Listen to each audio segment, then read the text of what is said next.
Story के start में हमें 2025 का सीन दिखाया जाता है। हमें बताया जाता है 2025 में ह्यूमंस के ऊपर मॉन्स्टर्स ने हमला कर दिया था और ये हमला इतना ज़्यादा स्ट्रॉन्ग था कि इसमें काफ़ी सारे ह्यूमंस की जान चली गई।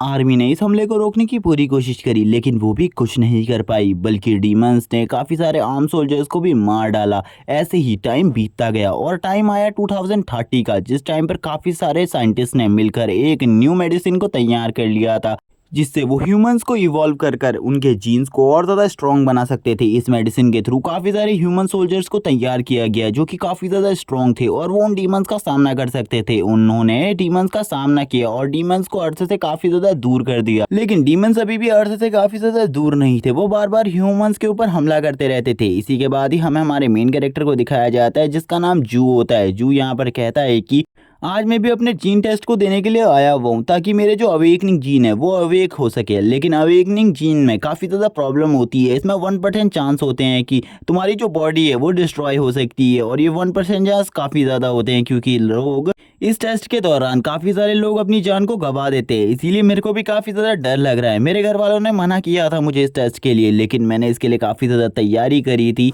और मेरा हाईएस्ट स्कोर भी आया हुआ था इस टेस्ट को कराने में। इसीलिए मैं इस टेस्ट को करवा रहा हूँ ताकि मैं बहुत ज़्यादा स्ट्रॉन्ग बन सकूँ आगे चलकर। वो बताता है कि अभी ह्यूमन सिविलाइजेशन इतनी ज़्यादा स्ट्रॉन्ग नहीं है जितनी सभी को लगता है, क्योंकि ह्यूमन सिविलाइजेशन अभी भी काफ़ी ज़्यादा वीक है, क्योंकि जो डीमंस है वो कभी भी ह्यूमंस के ऊपर हमला कर सकते हैं और इस टाइम पर ह्यूमंस के पास काफ़ी कम ही ऐसे फाइटर है जो कि उन डीमंस का सामना कर सकते हैं। और डीमन की पावर अभी धीरे धीरे कर बढ़ रही है, जिसके लिए ह्यूमंस को और ज़्यादा पावरफुल होना होगा। इसी के साथ ही जो उसका फ़ोन होता है वो रिंग होना स्टार्ट हो जाता है। वो फ़ोन को पिक कर लेता है। ये फ़ोन उसकी मदर का होता है। उसकी मदर कहने लगती है क्या तुम्हारे टेस्टेस हो गए। वो अपनी मदर को बताता है उनके अभी टेस्टेस नहीं हुए, वो थोड़ी देर बाद हो जाएंगे, इसीलिए आपको ज़्यादा चिंता करने की ज़रूरत नहीं है और वैसे भी आप इतना ज़्यादा चिंता मत कीजिए, मैं इस टेस्ट को पास कर लूँगा। लेकिन उसकी मदर उसे कहती है 1% चांस भी काफ़ी ज़्यादा होते हैं, प्लीज़ अपना ख्याल रखना। जिस पर वो अपनी मदर से कहता है हाँ मैं अपना ख्याल रखूँगा, आप चिंता मत कीजिए, आप मेरे लिए मेरा फेवरेट खाना बनाकर तैयार रखिएगा, मैं ज़रूर घर आकर अपने फेवरेट खाने को चेकआउट करूंगा। इसी के बाद ही इनका बैच नंबर लिया जाता है। यहाँ पर जितने भी एक स्कूल के लोग आए हुए थे उन सभी का एक बैच नंबर होता है। इसी हिसाब से अब इनके सभी बैच नंबर दोस्तों को उस जगह पर बुला लिया जाता है। इसी के साथ ही वो अपनी मदर से कॉल पर कहता है मदर अब हमारा नंबर भी आ चुका है, इसीलिए मैं अभी कॉल को काट रहा हूँ, बाद में मैं आपसे बात करता हूँ टेस्ट को देने के बाद में। इसी के बाद ही वो ऑफिस के अंदर आ जाता है जिस जगह पर कुछ लोग आपस में बातें करते हुए आगे की तरफ बढ़ रहे होते हैं। दो लड़के होते हैं, वो लड़के कहते हैं कि अगर आज मेरी जो पावर अवेकन हो जाएगी तो यहाँ पर मुझे काफ़ी ज़्यादा अच्छा फील होगा। मैं चाहता हूँ मेरी जो पावर है वो स्ट्रेंथ टाइप हो। मैं बिल्कुल भी स्पिरिचुअल पावर नहीं चाहता हूँ, मैं मैजिक पावर वाला नहीं बनना चाहता, बल्कि मैं एक स्ट्रेंथ टाइप योद्धा बनना चाहता हूँ। जिसको सुनकर यहाँ पर जो कहता है ये तो काफ़ी ज़्यादा हैरानी की बात है। जितने भी लोग इस जगह पर आए हुए हैं आधे से ज़्यादा लोग अपने आप को स्ट्रेंथ टाइप ही बनाना चाहते हैं और ये लोग कुछ भी नहीं चाहते और भी काफ़ी सारी चीज़ें होती है। लेकिन तभी हमें दिखाते हैं एक वार्ड रूम का सीन जिस जगह पर अभी टेस्ट चल रहे होते हैं। इन सभी को बताया जाता है इन सभी का रूम नंबर 25 है। इन लोगों को रूम नंबर 25 पर जाकर अपनी अपनी जीन टेस्टिंग करवा लेनी है। जिसको सुनने के बाद जो कहता है रूम नंबर 25, आखिरकार रूम नंबर 25 किस जगह पर है, मुझे सबसे पहले रूम नंबर 25 को ढूंढना होगा। और तभी जो इसका स्कैनर होता है वो इसकी चीज़ों को चेक करने लगता है, इसका फिंगरप्रिंट, इसकी आइज़ को, और वो सब चीज़ें इसको बता देता है। इसी के बाद वो आगे बढ़ने लगता है, हमें बताता है कि ह्यूमंस भी इतने ज़्यादा अच्छे नहीं हैं इस वर्ल्ड में, क्योंकि कुछ ह्यूमंस ने भी अब डीमंस का साथ देना स्टार्ट कर दिया है। जिन ह्यूमंस की अवेकनिंग हो गई थी वो लोग काफ़ी ज़्यादा स्ट्रॉन्ग है, लेकिन उनके और हमारे मेन हीरोज़ के बीच में फ़ाइट हुई थी जिसमें उन लोगों ने डीमंस का साथ दिया और डीमंस के साथ की वजह से वो लोग बहुत ज़्यादा ईजिली जीत गए। उन लोगों की स्ट्रेंथ और पावर भी नॉर्मल हीरोज़ के मुकाबले काफ़ी ज़्यादा है, क्योंकि उनको ये पावर्स डीमंस से मिली है। और इस टाइम पर वो काफ़ी सारे ऐसे बच्चों को चोरी कर रहे हैं जिनके जीन नंबर काफ़ी ज़्यादा होते हैं। वो कहता है कि अगर मेरे पास एक्सरे विज़न भी होगा तभी भी मुझे चलेगा, क्योंकि ये चीज़ भी काफ़ी ज़्यादा अच्छी है। और वो ये सब कुछ क्यों कह रहा था ये आपको समझ में आ चुका होगा इस पिक्चर को देखकर। इसी के बाद ही अब बाकी सभी लोग भी रूम नंबर 25 की तरफ आगे बढ़ने लगते हैं। जो कहता है कि मेरे साथ के जितने भी लोग आए हुए थे शायद से उनके टेस्ट पूरे तरीके से कंप्लीट हो चुके हैं, लेकिन इस जगह पर अभी एक दुर्घटना हो चुकी थी। एक बच्चे की मौत हो गई थी इस टेस्टिंग रूम के अंदर, जिसको देखकर जितने भी स्टूडेंट इस जगह के आसपास होते हैं उनमें से कुछ बच्चे तो काफ़ी ज़्यादा डर जाते हैं। तभी जो एक लड़का होता है वो कहता है अब मेरा नंबर है, मैं जा रहा हूँ। लेकिन दूसरा बंदा उससे कहता है क्या तुम नहीं देख रहे, अभी अभी एक बंदे की मौत हो चुकी है, मैं तो काफ़ी ज़्यादा घबरा चुका हूँ, मैं बिल्कुल भी अंदर नहीं जाना चाहता, मैं तो यहीं से वापस जाना चाहता हूँ। जिस पर कुछ लोग उसे सांत्वना देने लगते हैं और कहते हैं वो तुम्हारा दोस्त है, हमें पता है, तुम्हें इतनी ज़्यादा चिंतित नहीं होना चाहिए। जबकि अब जू भी इसी तरफ आ रहा होता है, जू की भी हालत ख़राब हो जाती है ये सब कुछ सुनने के बाद। तभी हमें दिखाते हैं वो बंदा भी अब अंदर की तरफ चला जाता है। जू को इस टाइम पर बिल्कुल भी डर नहीं लग रहा था, क्योंकि ये इसलिए था क्योंकि वो बचपन से ही स्ट्रांग बनना चाहता था, वो पावर चाहता था ताकि वो और ज़्यादा स्ट्रांग बनकर पूरी वर्ल्ड की रक्षा कर सके। थोड़ी ही देर बाद वो रूम नंबर 25 में पहुंच जाता है और वो इंतज़ार करने लगता है उसके रोल नंबर का, यानी कि वो रोल नंबर वाइज ही अंदर जाते थे, इसीलिए वो वेट करने लगता है। वो कहता है आखिरकार मुझे कितना टाइम लगेगा। तभी इसी के बाद ही वो नॉक नॉक करने लगता है डोर पर, और जैसे ही वो अंदर जाता है वो देखता है कि एक बच्चे की अभी अभी और मौत हो चुकी है इस जगह पर। और अब तो उसकी हालत खराब हो जाती है जब वो अपने सामने एक बंदे की लाश को देखता है। कुछ और लड़के भी जो इस जगह पर आए होते हैं वो भी इस जगह से ही भाग जाते हैं। हमें दिखाया जाता है उस लड़के को जिसकी बॉडी पूरी तरीके से फायर में कवर होती है। दो बंदे इस जगह पर आने लगते हैं जो कि उस लड़के को बचाने के लिए पूरी कोशिश कर रहे थे। वो अपने हाथ में काफ़ी सारे फायर एक्सटिंगर्स को लेकर आए हुए थे जिससे वो उसकी फायर को बुझा सके। और वो कहने लगते हैं मैं यहाँ पर स्क्रीन केयर लिक्विड भी ला चुका हूँ जिससे हम इसकी स्किन को वापस से रिपेयर कर सकते हैं। लेकिन हमें दिखाया जाता है वो लड़का पूरी तरीके से डेड हो चुका था, जिसको देखकर जू कहता है मैंने बिल्कुल भी नहीं सोचा था ऐसा कुछ भी हो सकता है इन टेस्टों में। अब वो सोचने लगता है कि मेरे पास एक मौका है वापस जाने का, मैं अभी वापस जा सकता हूँ और इस टेस्ट को यहीं पर छोड़ सकता हूँ। जबकि उसके जो दोनों दोस्त होते हैं वो कहने लगते हैं हमने बिल्कुल भी नहीं सोचा था कि ये इस तरीके से मारा जाएगा। और वो इसी के साथ फैसला कर लेते हैं कि वो दोनों भी अब अपने टेस्ट को नहीं देने वाले अपने दोस्त की वजह से। जू की भी हालत खराब होती है, जू के भी बॉडी से काफ़ी ज़्यादा पसीना निकल रहा था। इन सब चीज़ों को देखकर जू कहता है अगर मुझे पावरफुल बनना है तो मुझे इस रिस्क को लेना होगा। और अब वो इस जगह पर सोचने लगता है आखिरकार वो इस रिस्क को लेगा या फिर नहीं। तभी रूम नंबर 25 में उसका ही नंबर बुलाया जाता है, यानी कि अब उसका नंबर होता है इस टेस्ट के लिए। इसीलिए अब वो सोचता है कि कुछ भी कर कर मुझे वहाँ जाना होगा क्योंकि मुझे स्ट्रांग बनना है, इसीलिए मैं इस टेस्ट को देना चाहता हूँ। और इसी के बाद ही वो अपनी पूरी हिम्मत को जुटाकर अब आगे बढ़ने लगता है ताकि वो इस टेस्ट को दे सके। लेकिन ये टेस्ट उसके लिए भी काफ़ी ज़्यादा डरावना था क्योंकि ये टेस्ट सब लोग पहली बार दे रहे थे। इसी के बाद जैसे ही वो रूम के अंदर आता है वो देखता है एक खूबसूरत लड़की को जो कि इसके लिए टेस्ट रूम को तैयार कर रही थी। और ये काफ़ी ज़्यादा हैरान होता है इस लड़की को देखकर क्योंकि ये इसे पहले भी अपने स्कूल में देख चुका था। ये कहने लगता है आखिरकार ये इस जगह पर क्या कर रही है, ये तो काफ़ी ज़्यादा खूबसूरत है। वो उसको देखता ही रह जाता है जब वो उसे देखता है तो। लेकिन वो उसे बताती है वो लड़की उसके टेस्ट रिजल्ट बहुत ज़्यादा अच्छे हैं, मुझे लगता है तुम इस टेस्ट को कंप्लीट कर पाओगे। और उसने उसके लिए पूरी तरीके से इंजेक्शन भी तैयार कर लिया है ताकि वो उसकी बॉडी में उन जीन्स को इंजेक्ट कर सके। लेकिन उनका रिएक्शन उसकी बॉडी में क्या होगा उसके बारे में उसे बिल्कुल भी नहीं पता होता। जू कहने लगता है मैं पूरे तरीके से तैयार हूँ इस इंजेक्शन को लेने के लिए, तुम बिल्कुल भी डरो मत। लेकिन वो लड़की उससे बोलती है यहाँ पर मैं तुमसे कुछ क्वेश्चन पूछना चाहती हूँ इन सब चीज़ों से पहले, इसीलिए क्या तुम तैयार हो। जिस पर जू कहता है हाँ मैं तुम्हारे किसी भी क्वेश्चन के लिए तैयार हूँ। और इंजेक्शन को तैयार करते हुए वो लड़की कहने लगती है मुझे बताओ क्या तुम्हें इसके साइड इफेक्ट्स के बारे में सब कुछ पता है। जिस पर जू यस बोलता है और जू ये भी बता देता है कि उसने अभी अभी एक बंदे को यहीं पर मरते हुए भी देखा है, जो बंदा उसके सामने इस जगह पर टेस्ट रूम में आया हुआ था जो कि पूरे तरीके से अलाइव था लेकिन उसकी बॉडी पूरी तरीके से जल चुकी थी। वो सब कुछ उसने देखा जिससे वो काफ़ी ज़्यादा घबरा गया। लेकिन उसे पता है वो आखिरकार उसे इस टेस्ट को देना होगा क्योंकि वो अपनी फैमिली को एक अच्छी पोजीशन में देखना चाहता है। जिस पर वो लड़की कहती है ठीक है अब यहाँ पर तुम्हारे पूरे के पूरे क्वेश्चन जो भी मुझे तुमसे पूछने थे वो पूछ चुकी हूँ, इसीलिए अब अपनी पैंट को खोलो ताकि मैं तुम्हें इंजेक्शन लगा सकूं। और वो कहती है कि अगर वो इंजेक्शन उसे उस जगह पर लगाएगी तो उस जगह से इसका रिएक्शन काफ़ी ज़्यादा अच्छा होगा। जिसको देखकर जू भी हैरान होता है और कहता है ठीक है यहाँ पर जैसा तुम कह रही हो मैं वैसा करने के लिए तैयार हूँ। इसी के साथ जो जू होता है वो भी तुरंत ही उस लड़की की बात को मानकर एक बेड के ऊपर चला जाता है ताकि वो अपनी पैंट को ओपन कर कर इस इंजेक्शन को ले सके। और वो लड़की इस टाइम पर पूरे तरीके से इस दवाई के साइड इफेक्ट को तैयार कर रही होती है। जू कहता है ठीक है यहाँ पर मैं पूरे तरीके से तैयार हूँ, जल्दी से इस इंजेक्शन को लगा दो। थोड़ी ही देर में जैसे ही वो लड़की उस इंजेक्शन को लगाती है जू यहाँ पर काफ़ी ज़्यादा ज़ोर से चिल्लाने लगता है। जू कहता है ये दर्द तो काफ़ी ज़्यादा है। इसी के बाद ही वो लड़की जू की बॉडी रिपोर्ट्स को चेक करने लगती है। वो जू के पूरे बॉडी को एनालिटिक्स कर रही होती है लेकिन उसको उसकी बॉडी में कोई भी चेंजेस नहीं दिखाई देते, जिसको देखकर वो लड़की हैरान होती है और कहने लगती है इस लड़के की बॉडी में आखिरकार कोई भी चेंजेस क्यों नहीं आ रहे, मुझे तो इसके बारे में समझ ही नहीं आ रहा।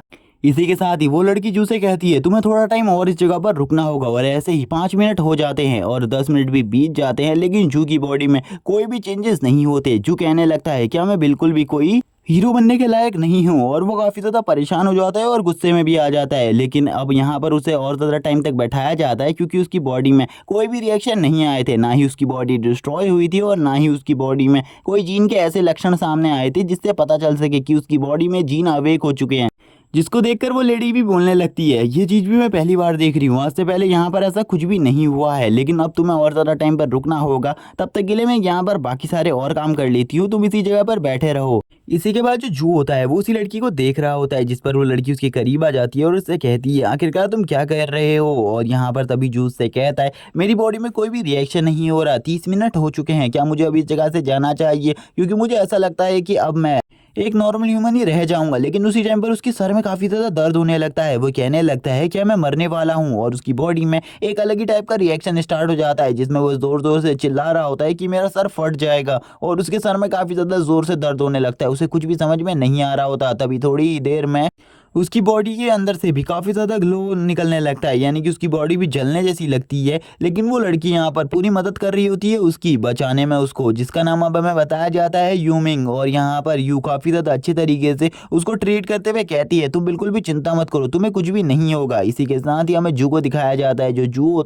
उसके साथ क्या हो रहा था, जू को भी कुछ समझ में नहीं आता। जू कहने लगता है, आखिरकार ये क्या हो रहा है, क्या मैं मरने वाला हूँ, लेकिन मैं मरना बिल्कुल भी नहीं चाहता, मुझे मेरी बॉडी काफ़ी ज़्यादा लाइट फील हो रही है। इसी के बाद ही वो एक अलग ही जगह पर आ जाता है, जिस जगह पर उसकी बॉडी का पूरा का पूरा सोल फॉर्म होता है, जिसे देखकर वो हैरान हो जाते हैं और कहने लगते हैं, आखिरकार ये क्या चीज़ है, उसे कुछ भी समझ में नहीं आ रहा होता। तभी वो चारों तरफ देखने लगते हैं, आखिरकार ये बॉडी किस टाइप की है, और वो देखता है कि इसकी बॉडी की जो ये स्पिरिचुअल फॉर्म है, इसके चारों तरफ 14 जीन पॉइंट्स हैं, और ये जीन पॉइंट्स उसके माइंड से रिलेटेड है, क्या उसके पास खाली माइंड टाइप पावर्स आने वाली हैं। और वो ये देखकर काफ़ी ज़्यादा हैरान हो जाते हैं और तुरंत ही उड़ जाता है, जिसे देखकर वो लड़की कहती है, आखिरकार तुम काफ़ी लंबे टाइम बाद होश में आ गए, मुझे तो बिल्कुल ही नहीं लगा था कि तुम होश में आ भी पाओगे। जू से बताता है, उसने अपने जीन पॉइंट्स को देख लिया है, उसके जीन पॉइंट्स उसके माइंड से रिलेटेड है, यानी कि वो बहुत ज़्यादा इंटेलिजेंट है। लेकिन ये चीज़ मेरे लिए काफ़ी ज़्यादा बेकार है। जिस पर वो लड़की कहती है, तुम बिल्कुल भी बेकार नहीं हो, तुम हमारे कॉलेज को ज्वाइन कर सकते हो। मैं यहाँ पर तुम्हें बता दूं, जो हमारा कॉलेज है वो तुम्हारे ही जैसे स्टूडेंट की तलाश में था, हमें तुम्हारे जैसे स्टूडेंट की ज़रूरत है। तुम्हारे पास कोई भी फिजिकल स्ट्रेंथ टाइप पावर नहीं है, इसीलिए बिल्कुल भी खुश मत हो, क्योंकि तुम्हारे पास इंटेलिजेंट की पावर है, इससे तुम्हारी बॉडी पर कोई भी असर नहीं पड़ने वाला। और ये सुनने के बाद वो काफ़ी ज़्यादा हैरान हो जाते हैं और कहने लगता है, क्या ये सब चीज़ें तो बहुत ज़्यादा बकवास हैं, क्योंकि जिसके पास भी मैंने सुना है इंटेलिजेंस टाइप पावर होती है, वो बंदा इतना ज़्यादा स्ट्रांग नहीं होता। जिस पर अब वो लड़की से कहती है, तुम्हें इन कुछ फॉर्म्स में साइन करना है, जिसके बाद मैं तुम्हें इस जगह से भेज सकती हूँ। जिस पर वो भी कहता है, ठीक है, मैं इन फॉर्म्स में साइन करने के लिए तैयार हूँ। और वो थोड़ी ही देर में उनकी फॉर्मेलिटीज़ को कंप्लीट करने के बाद इधर से जाने लगता है। लेकिन वो लड़की उसको जाते हुए कहने लगती है, अगर तुम हमारे कॉलेज को ज्वाइन करना चाहते हो तो इसके बारे में बता देना। अब जू के पास और कोई भी रास्ता नहीं था, इसीलिए वो उससे हाँ कर देता है। वो कहता है, हाँ मैं तुम्हारे कॉलेज को ज्वाइन कर लूँगा, क्योंकि मेरे पास और कोई भी रास्ता नहीं है, और ना ही मेरे पास और कोई ऐसी जगह है जिस जगह पर मैं जा सकता हूँ, क्योंकि मेरे पास में टोटली 14 जीन पॉइंट्स अवेक हुए हैं। लेकिन मेरे पास जो प्रतिभा है वो काफ़ी ज़्यादा कमज़ोर है, इसीलिए मैं यहाँ पर तुम्हारे साथ काम करने के लिए तैयार हूँ। जिस पर अब यू कहती है, ठीक है, यहाँ पर तुम्हें हमारे काम के बारे में सब कुछ बता दिया जाएगा, आज के बाद तुम मेरी मास्टर के डिसिपल हो, इसीलिए तुम्हें चिंता करने की बिल्कुल भी ज़रूरत नहीं है। जिस पर जो भी काफ़ी ज़्यादा खुश हो जाता है, और तुरंत ही वो जो लड़की होती है यू, वो उसे एक कार्ड देती है और कहती है, ये कार्ड मेरा है, इसीलिए अगर तुम्हें कभी भी मेरी ज़रूरत हो तो यहाँ पर इस कार्ड पर कॉल कर लेना, या फिर इस कार्ड को किसी को भी दिखा देना, उसके बाद वो बंदा तुम्हें बिल्कुल भी परेशान नहीं करेगा। इसी के बाद ही जैसे ही जू उस कार्ड को देखता है, वो हैरान हो जाता है, क्योंकि ये गोल्डन कार्ड होता है, और गोल्डन कार्ड इस टाइम पर काफ़ी कम ही लोगों के पास मौजूद था। ये कहने लगता है, ये लड़की तो एक प्रोफेसर है, जो कि इतनी कम उम्र में एक प्रोफेसर बन गई, मुझे बिल्कुल भी नहीं लगा था कि ये लड़की एक प्रोफेसर होगी। लेकिन इसके पास तो काफ़ी ज़्यादा हाई यूनिवर्सिटी का गोल्डन टोकन है, इसीलिए मुझे लगता है कि जो इसका औहदा है वो काफ़ी ज़्यादा होगा। इसी के बाद ही वो उस लड़की से कहता है, ठीक है मैं यहाँ से जा रहा हूँ, लेकिन मैंने तुम्हारा नाम नहीं पूछा। तो वो लड़की उसे अपना नाम यू बता देती है। इसी के बाद ही वो यू के रूम से निकल जाता है और कहने लगता है, मुझे अभी बाकी सारी चीज़ों को डिस्कस करना होगा। तभी उसे यू की बात याद आती है कि आखिरकार यू ने उससे क्या कहा था, कि काफ़ी सारे जो गैंग्स के लोग हैं जिन्होंने ह्यूमंस से रिश्ते को तोड़ लिया है और ह्यूमंस को धोखा दे दिया है, वो ह्यूमंस को पकड़ रहे हैं, जिनकी पावर काफ़ी ज़्यादा है, जिन्होंने काफ़ी ज़्यादा हाइजीन पॉइंट्स को अवेक किया है, इसीलिए तुम्हें संभल कर रहना होगा। और वो यू की इस बात को याद रखा हुआ था। वो कहने लगता है, आखिरकार वो कैसे दिखते होंगे, मुझे उनके बारे में जल्दी से जल्दी पता करना होगा, क्योंकि मुझे उनके बारे में इतना तो पता है कि वो काफ़ी लंबे टाइम से सामने नहीं आए हैं। इसीलिए अगर वो सामने आएंगे तो हमारे जो ह्यूमन क्लैन है उनको काफ़ी ज़्यादा प्रॉब्लम होने वाली है, क्योंकि उनके पास डीमंस के दिए गए जीन्स है, और डीमंस के द्वारा दिए गए जीन्स की पावर ह्यूमंस के जीन से काफ़ी ज़्यादा पावरफुल है। जब पिछली बार उन्होंने हमारे ऊपर हमला किया था, हमारे काफ़ी सारे ह्यूमन सोल्जर्स मारे गए थे, और उन लोगों ने बहुत ज़्यादा बेरहमी से हम ह्यूमंस को मार डाला था। और यहाँ पर जैसा कि अभी मुझे बताया है यू ने, तो इसके हिसाब से उनके हमले वापस से स्टार्ट हो चुके हैं, इसीलिए अभी हमें काफ़ी ज़्यादा खतरा है और मुझे भी इन सब चीज़ों से सेफ रहना होगा। हमें यू को दिखाया जाता है, जो यू होती है वो इस टाइम पर जू के बारे में सोच रही होती है और सोचते हुए कहती है मुझे इन सब चीज़ों के बारे में हाईकमांड से बातें करनी होंगी, सबकी प्रोटेक्शन के बारे में। इसी के बाद ही हमें जू को दिखाते हैं, जो जू होता है वो सोच रहा होता है कि कहीं उसके ऊपर कहीं से हमला ना हो जाए, क्योंकि अभी भी उसको डर लग रहा था। इसी के साथ ही वो इस जगह से निकल जाता है और बाहर अपने साथियों से मिलने लगता है, जो कि उसके ही स्कूल के फ्रेंड्स होते हैं, जो कि यहाँ पर काफ़ी ज़्यादा खुश होते हैं। वो देखता है उसके स्कूल फ्रेंड्स कहने लगते हैं हम काफ़ी ज़्यादा खुश हैं आज, क्योंकि हमारे जो नंबर्स हैं वो काफ़ी ज़्यादा अच्छे आए हैं। लेकिन तभी जू को दिखाया जाता है, जो जू होता है वो कहने लगता है आखिरकार वो चीज़ क्या थी जो कि मैंने अपने स्पिरिचुअल वर्ल्ड में देखी थी, वो तो एक बहुत बड़ा स्पिरिचुअल स्टैचू था, आखिरकार ऐसा कैसे हो सकता है, और ये तो मैंने आज से पहले कभी भी किसी ऐसी चीज़ को नहीं देखा। और इसी के साथ ही उसके सर में वापस से वही दर्द स्टार्ट हो जाता है और इस दर्द की वजह से उसे काफ़ी ज़्यादा पेन हो रहा होता है। वो कहने लगता है ये दर्द काफ़ी ज़्यादा है, मैं इस दर्द को और ज़्यादा नहीं सह पाऊंगा। लेकिन तभी उसका दोस्त आकर उससे कहता है आखिरकार तुम्हें क्या हो रहा है, जिसको देखकर जू कहता है नहीं मुझे कुछ भी नहीं हुआ। जिस पर वो दोनों बताते हैं कि उन दोनों का ही जो स्कोर है वो 11 है, यानी कि उन दोनों ने ही 11 जीन पॉइंट्स को अवेक किया है और वो दोनों ही काफ़ी ज़्यादा अमेजिंग है, क्योंकि उन दोनों के ही जीन पॉइंट्स सेम पॉइंट्स पर है और उन दोनों के जो 2 जीन पॉइंट्स है वो हाथों के ऊपर है, इसीलिए उनकी जो हैंड स्ट्रेंथ है वो काफ़ी ज़्यादा है नॉर्मल ह्यूमंस के मुकाबले में। और किसी स्ट्रेंथ टाइप के बंदे के पास भी 2 जीन पॉइंट अपने हाथों पर नहीं होते, बल्कि उनके हाथों पर है, इसीलिए उनकी जो हैंड स्ट्रेंथ है वो काफ़ी ज़्यादा है। लेकिन जू की हालत को देखकर वो हैरान हो जाते हैं और जू से कहने लगते हैं क्या वो अपने बारे में हमें कुछ बताना चाहेगा, हमें पता है उसका स्कोर कम रहा होगा इसीलिए वो इतना ज़्यादा उदास है इस टाइम पर, लेकिन वो हमें बता सकते हैं आखिरकार उसका स्कोर क्या रहा है। इसी के बाद ही जो जू होता है वो हमें बताता है कि जैसे ही किसी ह्यूमन की जीन की अवेकनिंग होती है, उसके जो बॉडी होती है उसके पार्ट्स में धीरे धीरे कर चेंजेस आने लगते हैं और उसकी बॉडी धीरे धीरे कर इवॉल्व होने लगती है और उसके बाद वो काफ़ी ज़्यादा स्ट्रांग बन जाता है। और ये दोनों अभी इस जगह पर जू से पूछने लगते हैं आखिरकार तुम्हारे कितने जीन पॉइंट्स अवेक हुए हैं, क्या तुम हमें नहीं बताना चाहते। वो दोनों उससे काफ़ी ज़्यादा अच्छे तरीके से पूछ रहे होते हैं, लेकिन तभी एक बंदा दूसरे बंदे को गुस्सा दिला देता है और इन दोनों में ये फाइट स्टार्ट हो जाती है। इस जगह पर ये दोनों ही एक दूसरे से फाइट करने लगते हैं और ये दोनों ही एक दूसरे को हराने की पूरी कोशिश कर रहे थे, जिसे देखकर जो बोलता है तुम लोग यहाँ पर लड़ना बंद करो, मैंने भी यहाँ पर 14 जीन पॉइंट्स को अवेक किया है, इसीलिए ये बिल्कुल भी बेकार बात नहीं है मेरे लिए। जिसे सुनकर एक बंदा कहता है ये तो काफ़ी ज़्यादा अमेजिंग है, क्या तुम हमें अपना टाइप बता सकते हो। जिसके बाद ही यहाँ पर जू कहने लगता है तुम यहाँ पर मेरे टाइप को जान के क्या करोगे, वैसे भी जो मेरा टाइप है वो यहाँ पर इंटेलिजेंस टाइप है। और वो ये बताने के बाद हंसने लगता है और कहता है मुझे पता है ये काफ़ी ज़्यादा बेकार है, इसीलिए मैं यहाँ पर किसी को भी इस बारे में नहीं बताना चाहता था। जिसे देखकर वो दोनों हैरान हो जाते हैं और कहते हैं हमें बिल्कुल भी नहीं पता था तुम्हारा इंटेलिजेंस टाइप निकलेगा, लेकिन तुम बिल्कुल भी चिंता मत करो, हम तुम्हारे बदले ये भी काफ़ी सारे मॉन्स्टर्स को मारेंगे। और वो दोनों ही खुश होते हुए उससे कहते हैं अभी तो हम लोगों को पार्टी करने के लिए जाना चाहिए, क्या तुम हमारे साथ आना चाहोगे किसी होटल में पार्टी के लिए। जिस पर जो तुरंत ही उन्हें मना करते हुए कहता है अभी तो मैं घर जाना चाहता हूँ, क्योंकि मुझे अभी काफ़ी सारी चीज़ों पर, इसीलिए मैं बिल्कुल भी अभी तुम्हारे साथ नहीं आ सकता, बाद में मैं तुम्हारे साथ जरूर आ सकता हूँ कभी और खाने के लिए। और इस पर वो दोनों कहते हैं ठीक है यहाँ पर हम लोग अभी जा रहे हैं, लेकिन बाद में तुम हमारे साथ जरूर आना खाने के लिए किसी दिन। और इसी के बाद जो मोटा वाला बंदा होता है वो बोलता है अकेले जाने में काफ़ी ज़्यादा खतरा है, मुझे लगता है तुम्हें अकेले नहीं जाना चाहिए, क्योंकि अकेले में मैंने सुना है काफ़ी सारे लोग जिनके हाईएस्ट जीन पॉइंट्स है वो काफ़ी ज़्यादा लोग गायब हो रहे हैं, इसीलिए तुम्हें भी सतर्क रहना होगा। दूसरा बंदा कहता है जू यहाँ पर काफ़ी ज़्यादा इंटेलिजेंट है, इसीलिए उसे पता है उसे क्या करना है, इसीलिए वो अपने फैसले को खुद ले लेगा। जबकि जू की तो ये बात जानकर और ज़्यादा फट रही थी, लेकिन जू फिर भी कहता है मैं जाना चाहता हूँ इसीलिए मैं जा रहा हूँ, तुम लोग बिल्कुल भी मेरी चिंता मत करो, मैं आराम से घर पहुँच जाऊँगा, लेकिन तुम लोग अच्छे से एंजॉय करना। क्योंकि वो आज काफ़ी ज़्यादा उदास था, जिस वजह से वो ऐसी बातें कर रहा था, क्योंकि जीन ग्रेड के टाइप में जो सबसे लोएस्ट टाइप का जीन ग्रेड होता है वो उसका निकला था, जिस वजह से वो काफ़ी ज़्यादा उदास भी था और वो कुछ भी नहीं कहना चाहता था अपने दोस्तों से इस टाइम पर, इसीलिए वो इस जगह से निकल जाता है तुरंत ही और अपने एक दोस्त से कहता है मैं तुमसे बाद में आकर मिलता हूँ, तुम मुझे घर पहुँच कॉल ज़रूर करना, क्योंकि मुझे तुमसे एक इंपॉर्टेंट बात करनी है किसी टॉपिक के बारे में। इसी के बाद वो कहता है कि मेरे दोनों ही दोस्तों के काफ़ी ज़्यादा अच्छी रैंक्स आई है और वो काफ़ी ज़्यादा अच्छे टाइप में कन्वर्ट हो चुके हैं, लेकिन मेरा जो टाइप है वो काफ़ी ज़्यादा बेकार है, मैं एक इंटेलिजेंट टाइप बिल्कुल भी नहीं बनना चाहता था, इससे अच्छा तो मैं एक मैजिक टाइप बन जाता जो कि काफ़ी ज़्यादा अच्छा होता, लेकिन अब मैं कुछ भी नहीं कर सकता। तभी उसका दोस्त होता है वो उससे कहता है तुम चिंता मत करो बिल्कुल भी, मैं यहाँ पर तुम्हारे साथ हूँ और तुम्हारा फुल सपोर्ट करने वाला हूँ, तुम बिल्कुल भी ये मत सोचना कि तुम एक इंटेलिजेंस टाइप हो तो मैं तुमसे दोस्ती तोड़ लूँगा। और इसी के बाद ही वो उससे कहता है चलो ठीक है अभी मैं होटल में जा रहा हूँ, तुमसे बाद में आकर बात करता हूँ। जिसके बाद जू भी उससे अलविदा लेकर इधर से निकल जाता है। जू की ऐसी बात सुनने के बाद वो दोनों ही कहने लगते हैं हमें बिल्कुल भी नहीं पता जू का आगे आने वाला फ्यूचर क्या होने वाला है, लेकिन हमें पता है इसका फ्यूचर कुछ भी हो बहुत ज्यादा ब्राइट होगा। इसी के बाद जो सिटी में न्यूज रिपोर्टिंग चल रही थी उसकी आवाज सुनाई जाती है। काफी सारे लोगों को सतर्क रहने को और अपने घर पे रहने को कहा जाता है, क्योंकि जो सीक्रेट ऑर्गेनाइजेशन है वो वापस से एक्टिव हो चुकी है और वो वापस से ह्यूमंस के ऊपर हमला करना स्टार्ट कर चुकी है और काफी सारे ह्यूमंस के थ्रू बनाए गए न्यू जीनियसेस को भी अपने वहां अगवा कर चुकी हैं। इसलिए सभी लोगों को सतर्क रहना है और जिनके पास न्यू अवेकनिंग जीन पॉइंट्स है उन लोगों को खासकर सतर्क रहना है, क्योंकि उनके ऊपर वो सबसे ज्यादा हमला कर रही है। इसे सुनने के बाद अब जू कहने लगता है मुझे काफी ज्यादा सतर्क रहना होगा, क्योंकि इस एरिया में वो कभी भी मेरे ऊपर हमला कर सकते हैं। इस एरिया में कोई भी सिक्योरिटी फोर्स भी नहीं है मेरे लिए।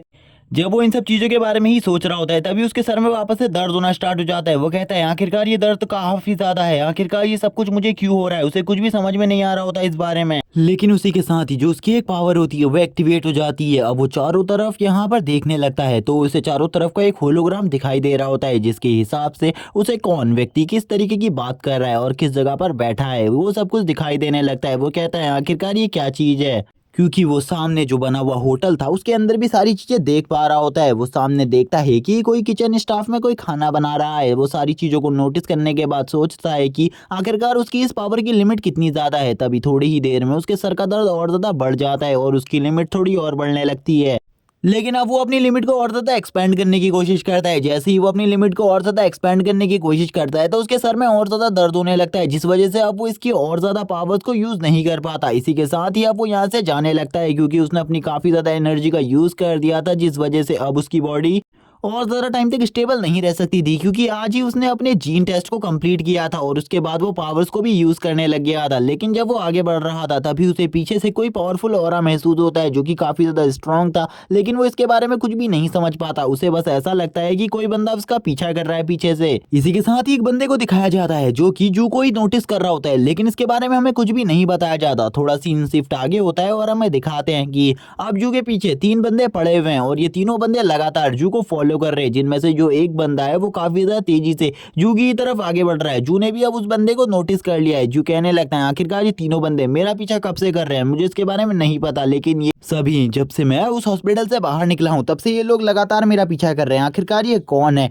हमें दिखाते हैं जो एक बंदा होता है वो कुछ खाते हुए जू का पीछा कर रहा होता है। वो दिखाने की कोशिश कर रहा होता है कि वो जू का पीछा नहीं कर रहा है, लेकिन सभी को पता था कि वो जू का ही पीछा कर रहा है। जू यहाँ पर काफी सारी चीजें सोचता है और वो काफी ज्यादा डर जाता है। वो सोचने लगता है आखिरकार अब उसे क्या करना चाहिए, क्योंकि उसके माइंड में इस टाइम पर कोई भी चीज नहीं चल रही थी। आखिरकार ये लोग कौन, और इनको वो पहले से जानता भी नहीं था। तभी जू को उस कार्ड के बारे में याद आता है जो कि मिस यू ने उसे दिया था। वो उस कार्ड को तुरंत ही निकाल लेता है और अब कहता है कि आखिरकार मुझे इस कार्ड का यूज करना होगा और मिस यू से बात करनी होगी, ताकि मैं मिस यू से अपने लिए हेल्प को मंगवा सकूं, क्योंकि ये लोग तो मुझे मारने की पूरी कोशिश कर सकते हैं। तभी अब हमें एक बिल्डिंग का सीन दिखाया जाता है और इसी के साथ ही हमारा सीन शिफ्ट होता है और एक मीटिंग हॉल को दिखाया जाता है, जिसके अंदर हर में गवर्नमेंट के एक सर्वेंट का सीन दिखाते हैं जिसका नाम लिनहू होता है। वो यहाँ पर बात कर रहे होते हैं इन सभी लोगों से। वो कहने लगते हैं कि तुम लोगों ने उन लोगों के अटैक से बचने की पूरी तैयारी कर ली है, जिनमें से यहाँ पर काफी सारे लोग आए हुए होते हैं जो कि बड़े बड़े इंस्टीट्यूट में से थे, जिनमें से मिस यू भी इस जगह पर होती हैं। मिस यू को तुरंत ही इस टाइम पर मैसेज आता है जो कि और किसी का नहीं बल्कि जू का मैसेज होता है, जिसमें जू बता रहा होता है कि उसकी जान के पीछे कुछ लोग पड़े हुए हैं। जिसको सुनने के बाद जो मिस यू होती है वो कहने लगती है आखिरकार ये मैसेज क्या है, क्योंकि उन्हें बिल्कुल भी किसी टाइप का मैसेज पढ़ने की अनुमति नहीं थी इस जगह पर, इसीलिए उन्होंने अभी तक इस मैसेज को नहीं पढ़ा था। लेकिन वो इस जगह पर बाकी सभी की प्रोटेक्शन के ही बारे में बात कर रही थी। तभी हमें दिखाया जाता है जो लोग होते हैं वो यहाँ पर मिस्टर झाओ से कहने लगते हैं आखिरकार तुम क्या कर रहे हो, तुम्हारी सेफ्टी टीम ने सभी की ध्यान तो रखा हुआ है। जिसके बाद मिस यू भी चुपके से उस मैसेज को पढ़ लेती हैं और वो ये सुनकर काफ़ी ज़्यादा हैरान होती है कि उसके पीछे भी कुछ बंदे पड़े हुए हैं इस टाइम पर, जिसके बारे में वो इन सभी को बता देती है। लेकिन मिस्टर झाओ यहाँ पर कहने लगते हैं मैंने उन सभी की सुरक्षा की पूरी जिम्मेदारी ली हुई है, इसीलिए ऐसा बिल्कुल भी नहीं हो सकता। लेकिन मिस्टर यू यहाँ पर बताती है कि एक जू नाम का लड़का है जिसके पीछे 3 लोग पड़े हुए हैं और वो तीनों उसको मारने की कोशिश कर रहे हैं। क्या तुम यहाँ पर कुछ भी नहीं करने वाले। जिस पर यहाँ पर मिस्टर झाओ कहने लगते हैं मुझे यहाँ पर बिल्कुल भी नहीं पता कि तुम लोगों कहाँ से ये जानकारी मिली है, जिनमें से वो 2 बंदे तो मेरे हैं, लेकिन ये आखिरकार ये तीसरा जो अनजान शख्स है ये कौन है।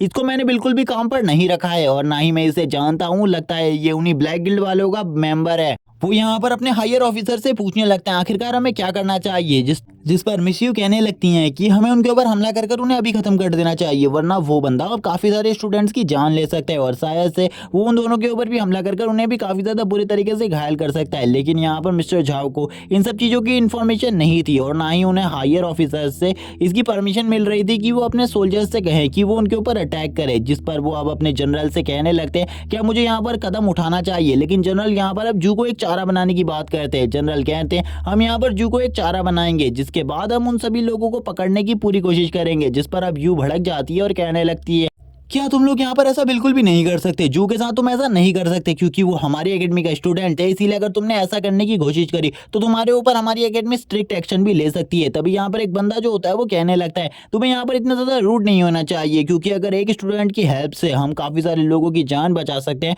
तो ये तो हमारे लिए काफ़ी ज़्यादा अच्छी बात है और हम इस छोटे से स्टूडेंट की जान तो ले ही सकते हैं जो कि खाली एक इंटेलिजेंट क्लास का जीन को ग्रो किया है, इसने कोई बड़ी बात नहीं है और ये तो कोई भी कर सकता है। जिस पर मिस्टर यू भड़क जाती हैं और मिस यू कहने लगती हैं तुम यहाँ पर बकवास करना बंद करो, अगर यहाँ पर तुम्हारे किसी कॉलेज के स्टूडेंट की बात होती तब तुम्हें यहाँ पर बोलना चाहिए था, तुम अपने स्कूल के स्टूडेंट की जान क्यों नहीं दांव पर लगाते, तुम्हें यहाँ पर दूसरों की बात नहीं करनी चाहिए। जिस पर अब जनरल भी उस बंदे की बात से एग्री करते हैं और मिस यू से कहते हैं तुम्हें यहाँ पर शांत हो जाना चाहिए, हम उसकी जान को नहीं लेंगे और उसकी जान को बचा लेंगे, लेकिन अगर अभी हम उसका यूज़ करते हैं तो हम काफ़ी ज़्यादा ईजिली काफ़ी सारे ब्लैक गिल्ड के मेंबर्स को पकड़ सकते हैं।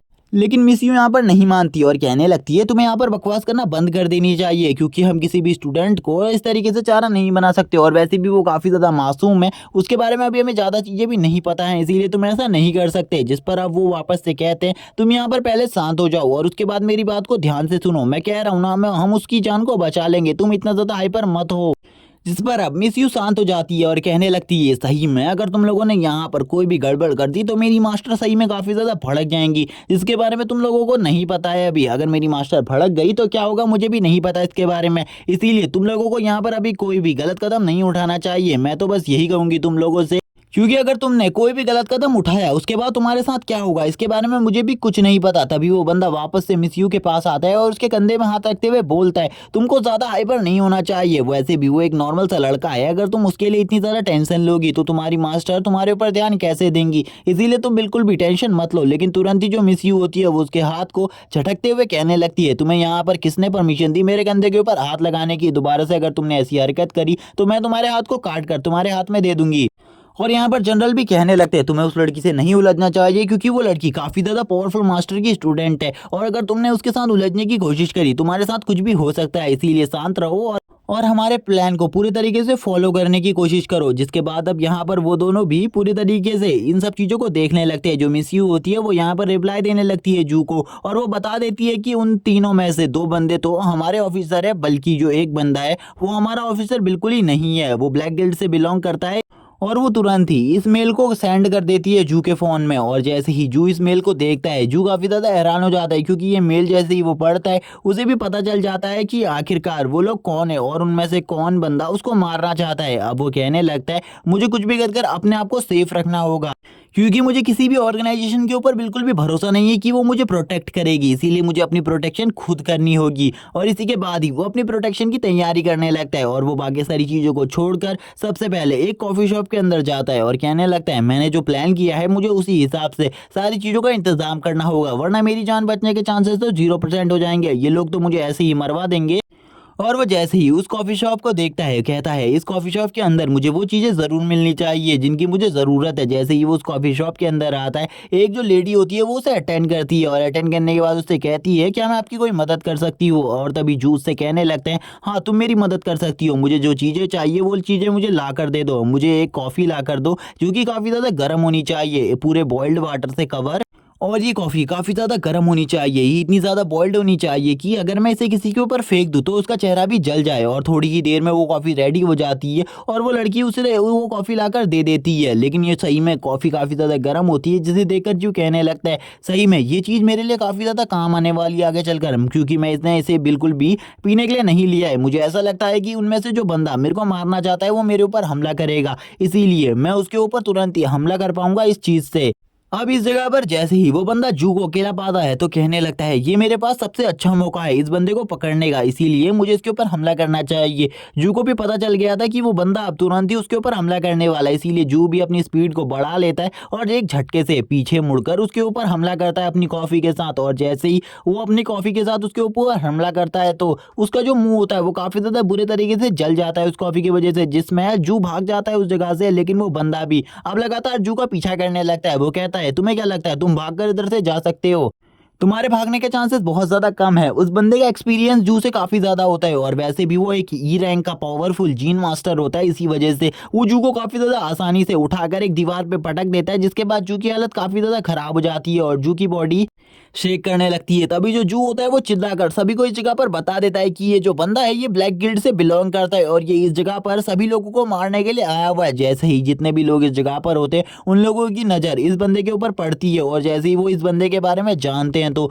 वैसे ही उन लोगों की भी फट जाती है और तुरंत ही इस जगह से भागने लगते हैं। इस जगह पर जितने भी लोग होते हैं उन्हें इस जगह पर भागता हुआ देखकर वो दोनों जो ऑफिसर होते हैं वो कहते हैं आखिरकार इस जगह पर क्या चल रहा है, क्या जो हमारा प्लान है वो पूरी तरीके से फेल हो चुका है, ये बंदे के बारे में सबको सब कुछ पता चल चुका है, इसीलिए अब हमें इस बंदे को बचाना होगा, यानी कि इस लड़के को बचाना होगा। तभी वो लड़का कहने लगता है तुमने तो मेरा काम और भी ज़्यादा आसान कर दिया, तुमने सभी लोगों को इस जगह से भगा दिया, अब तो मैं तुम्हें बहुत ज़्यादा आसानी से इस जगह से ले जा सकता हूँ। लेकिन तुरंत ही वो दोनों ऑफिसर इस जगह पर आ जाते हैं और उस बंदे से कहने लगते हैं हम यहाँ पर दो हैं, इसीलिए तुम्हें हार मान लेनी चाहिए और यहाँ पर तुरंत ही हमें सरेंडर कर दो। लेकिन वो बंदा सरेंडर नहीं करता और उनसे फाइट करने के लिए तैयार हो जाता है, जिसे देखकर जू बोलता है ये बंदा तो सही में काफ़ी ज़्यादा अमेजिंग है, मैंने बिल्कुल भी नहीं सोचा था जो ये बंदा होगा ये वन ऑन वन फाइट के लिए इस जगह पर तैयार हो जाएगा और ये तो 1 वर्सेस 2 फाइट के लिए भी तैयार है, क्योंकि इसकी पावर शायद से उन दोनों से ज़्यादा है और वो उन दोनों को ही काफ़ी ज़्यादा बुरे तरीके से कूटने लगता है। उसके पास लेग टाइप की पावर होती है, जिस वजह से उसके लेग टाइप के जीन काफ़ी ज़्यादा स्ट्रॉन्ग है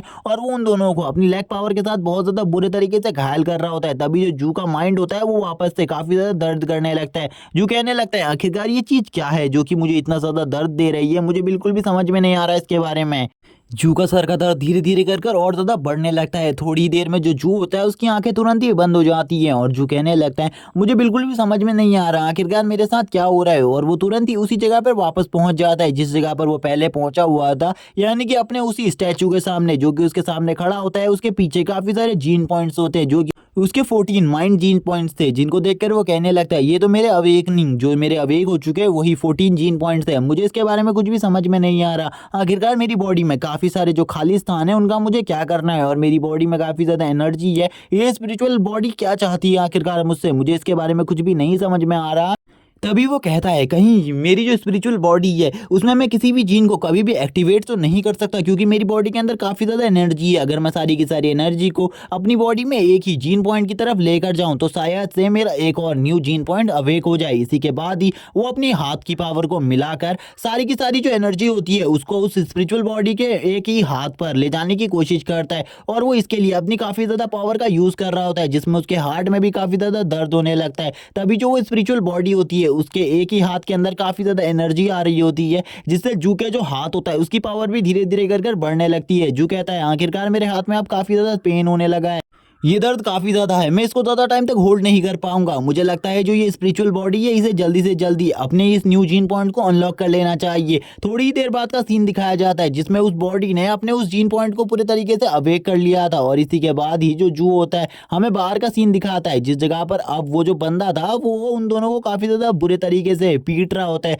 और काफ़ी ज़्यादा अच्छी टक्कर दे रहा होता है, जिसमें उन दोनों बंदों ने भी उसकी काफ़ी ज़्यादा बुरी हालत कर दी होती है। लेकिन उसके जो लेग वाला जीन होता है उसकी पावर काफ़ी ज़्यादा होती है, जिस वजह से वो दूसरे बंदे को भी बहुत ज़्यादा बुरे तरीके से पीट कर काफ़ी ज़्यादा दूर फेंक देता है। और अब वो बंदा कहने लगता है इन दोनों ने मेरे काफ़ी ज़्यादा टाइम और काफ़ी ज़्यादा स्ट्रेंथ को वेस्ट कर दिया है, अब मुझे यहाँ पर क्या करना चाहिए, क्या मैं इस बंदे को लेकर भाग पाऊंगा। लेकिन अब मुझे यहाँ पर गिव अप करना होगा और इस बंदे को अपने हाथ से मारकर इसे ख़त्म करना होगा। और इसी के बाद ही वो कहता है अब मैं यहाँ पर तुम्हें और ज़्यादा टाइम नहीं दे सकता, अब तुम्हें मरना होगा। लेकिन जैसे ही वो उसको मारने के लिए आगे बढ़ता है जू की आंखें खुल जाती है और इसी के बाद ही जू भी यहाँ पर तैयार हो जाता है उस बंदे से फाइट करने के लिए और वो अपने राइट आर्म से एक बहुत ज़्यादा स्ट्रॉन्ग अटैक करता है उस बंदे के ऊपर। जो ये अटैक था वो इतना ज़्यादा स्ट्रॉन्ग होता है कि उस बंदे के मुंह से भी खून आने लगता है। वो बंदा हैरान हो जाता है और एक ही वार में इस जगह पर नीचे ढेर हो जाता है, जिसको देखकर वो दोनों बंदे बोलते हैं क्या इसने यहाँ पर इस पंच को खुद ही क्रिएट किया, क्या ये यहाँ पर काफ़ी ज़्यादा थका हुआ नहीं था।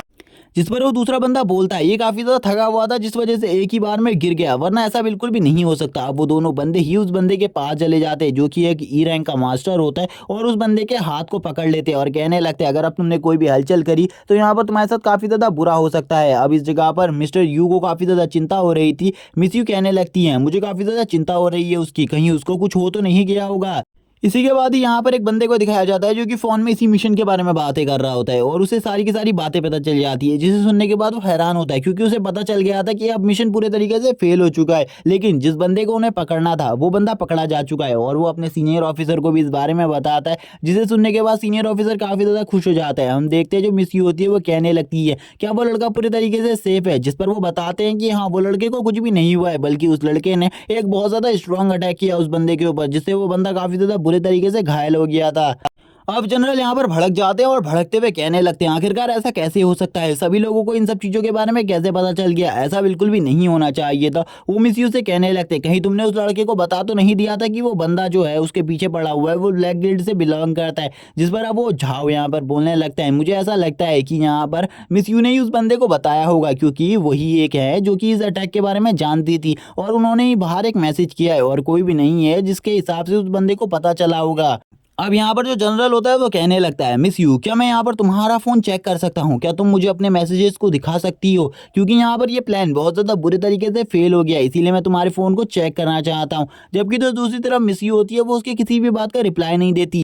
थोड़ी देर बाद जैसे ही वो उसकी बात को ध्यान से सुनती है तो रिप्लाई देते हुए कहती है क्या तुम लोग मेरे ऊपर शक कर रहे हो, तुम्हें अगर मेरे ऊपर शक है तो यहाँ पर तुम्हें यहाँ पर कुछ और काम करने चाहिए, मैं तुम्हें बिल्कुल भी अपना फ़ोन नहीं दिखा सकती। जिस पर अब उस बंदे को और ज़्यादा गुस्सा आ जाता है। हमें मिस्टर झाओ को दिखाया जाता है जिससे अब वो और किसी बात के बारे में कहने लगते हैं और वो भी उस चीज़ के बारे में करने के लिए तैयार हो जाते हैं। तभी हमारा सीन शिफ्ट होता है, हमें दिखाया जाता है यहाँ पर हमें पता चलता है कि जो झाओ है वो भी इन्हीं के ऑफिस में वापस से आ चुका है और इस जगह पर वो एक जगह पर बैठा हुआ है, जिस पर अब जो मिस्टर झाओ वो जू की बॉडी को एनालिटिक्स करने के लिए जा रहे हैं। जिस पर अब एक बंदा कहने लगता है मिस्टर झाओ क्या वो बंदा सही में इतना ज़्यादा स्ट्रॉन्ग था कि उसने एक ही पंच में उस बंदे को गिरा दिया। जिस पर मिस्टर झाओ उन बंदों से कहते हैं मुझे इसके बारे में बिल्कुल भी नहीं पता, इसीलिए तुम्हें शांत रहना होगा और मीडिया से भी उस बंदे को दूर रखना, मैं नहीं चाहता कि अभी से ही वो बंदा लाइमलाइट में आ जाए।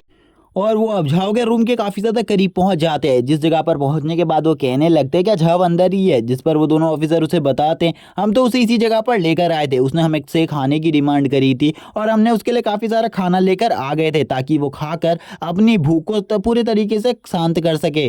जिस पर अब मिस्टर झाओ कहने लगते तुमने काफ़ी ज़्यादा अच्छा काम किया। दूसरी तरफ जू को दिखाया जाता है जो कि काफ़ी ज़्यादा खाने को खा रहा होता है। जू बताता है कि उसने अभी जिस एनर्जी पॉइंट को अपनी पूरी की पूरी एनर्जी से अवे किया है उस वजह से उसे अब काफ़ी ज़्यादा एनर्जी की ज़रूरत है जो कि शायद से उसे खाने से मिल सकती है क्योंकि उसे काफ़ी ज़्यादा भूख भी लगी है और ये जीन की पावर है, इसीलिए मुझे और ज़्यादा पॉइंट्स को अवेक करने के लिए और ज़्यादा एनर्जी की ज़रूरत होगी और अगर मैं स्ट्रॉन्ग बनना चाहता हूँ तो मुझे और ज़्यादा पॉइंट्स को अवेक करना होगा, इसीलिए मुझे बहुत सारे खाने की ज़रूरत होगी और अपनी एनर्जी को धीरे धीरे कर कर बढ़ाते रहना होगा। क्योंकि अभी मुझे बिल्कुल भी नहीं पता है कि ब्लैक गिल्ड वालों का अगला कदम क्या होगा, वो कुछ भी कर सकते हैं, मेरी फैमिली के ऊपर भी हमला कर सकते हैं और मैं बिल्कुल ही नहीं चाहता कि मेरी फैमिली के ऊपर कोई खतरा आए। तभी हमें मिस्टर झाओ को दिखाते हैं जो कि इसके साथ बातें करने लगते हैं और मिस्टर झाओ यहाँ पर बताते हैं कि अगर यहाँ पर हमें तुम्हारी कोई भी ज़रूरत होगी तो हम यहाँ पर तुम्हें बुला लेंगे। मिस्टर झाओ उससे कहने लगते हैं हमें लगता है तुम यूनिवर्सिटी में काफ़ी ज़्यादा अच्छा वर्क करोगे क्योंकि तुम एक इंटेलिजेंट टाइप हो और तुम्हें काफ़ी ज़्यादा अच्छी जॉब भी मिल जाएगी आगे चलकर, इसीलिए तुम्हें ज़्यादा चिंता करने की बिल्कुल भी ज़रूरत नहीं है और वैसे भी तुम अगर स्टूडेंट टाइप होते तो मैं काफ़ी ज़्यादा अच्छा होता। लेकिन तुम मिस यू के कॉलेज के हो इसीलिए हम तुम्हारे ऊपर कोई भी कदम नहीं उठा सकते क्योंकि अगर हमने तुम्हारे ऊपर कोई भी एक्शन लेने की कोशिश करी हमें काफ़ी ज़्यादा प्रॉब्लम का सामना करना पड़ सकता है। जिस पर यहाँ पर इस बात पर जो जू होता है उनसे कहने लगता है क्या आप लोगों ने मुझे चारा बनाने की कोशिश करी थी, क्योंकि पिछली बार मुझे ऐसा लगा आप लोगों ने मेरे को चारा बनाने की कोशिश करी। जिस पर अब यहाँ पर मिस्टर झाओ कहने लगते हैं तुम बिल्कुल भी चिंता मत करो, तुम्हें 50,000 यहाँ पर डॉलर मिल जाएंगे, तुम्हें इस सब चीज़ों की कोई भी चिंता करने की ज़रूरत नहीं है, तुम बस इन सब चीज़ों से खुश रहो। जिस पर अब यहाँ जू कहने लगता है मेरे लिए तो ये प्राइस काफ़ी ज़्यादा अच्छा है क्योंकि यहाँ पर कोई भी बंदा अगर किसी भी मुजरिम को पकड़ता है तो उसे 5% के हिसाब से काफ़ी सारा पैसा दिया जाता है, लेकिन मुझे तो यहाँ पर शायद से 10% या 6% दिया जा रहा है जो कि काफ़ी ज़्यादा अच्छी बात है और मुझे 70 पॉइंट्स भी दिए हैं जो कि यहाँ पर मेरे खाते में लिख दिए जाएंगे जो कि मेरे लिए आगे चलकर काफ़ी ज़्यादा अच्छी बात होगी और इससे मैं अपने कॉलेज में काफ़ी सारी चीज़ें खरीद सकता हूँ और काफ़ी सारी ऐसी चीज़ें भी जो कि मेरी फैमिली के लिए ज़रूरतमंद होंगी। और वो अब खुश होते हुए कहने लगता है, क्या मिस्टर झाओ मैं इस जगह से जा सकता हूँ? जिस पर मिस्टर झाओ उसे कहने लगते हैं, हाँ तुम इस जगह से जा सकते हो, अब तुम्हें यहाँ पर कोई भी और चीज़ करने की ज़रूरत नहीं है।